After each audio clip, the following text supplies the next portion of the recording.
हिमालय के एक प्रसिद्ध महात्मा बहुत वृद्ध हो चले थे और उनका अंत निकट था। एक दिन उन्होंने अपने सभी शिष्यों को बुलाया और कहा, प्रिय शिष्यों, मेरा शरीर जीर्ण हो चुका है। अब मेरी आत्मा बार बार मुझसे इसे त्यागने को कह रही है और मैंने निश्चय किया है कि आज के दिन जब सूर्य मकर राशि में प्रवेश कर जाएगा तब मैं इहलोक त्याग दूंगा। गुरु की वाणी सुनते ही सभी शिष्य घबरा गए और शोक विलाप करने लगे, पर गुरुजी ने सबको शांत रहने और इस अटल सत्य को स्वीकारने के लिए कहा। कुछ देर बाद जब सब चुप हो गए तो एक शिष्य ने पूछा, गुरुजी, क्या आप आज हमें कोई शिक्षा नहीं देंगे? गुरुजी ने कहा, अवश्य दूंगा। मेरे निकट आओ और मेरे मुंह को देखो। एक शिष्य निकट आया और देखने लगा।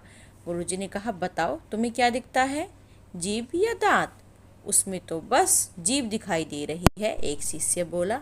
फिर गुरुजी ने पूछा, अब बताओ दोनों में पहले कौन आया था?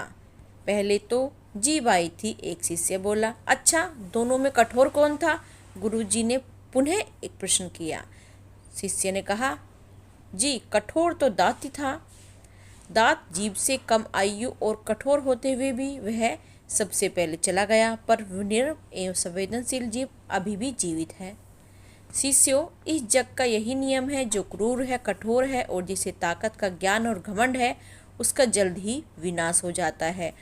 अतः तुम सब जीव की भांति सरल, विनम्र और प्रेम पूर्ण बनो। इस धरा को अपने सत्कर्मों से सींचो, यही मेरा आखिरी संदेश है।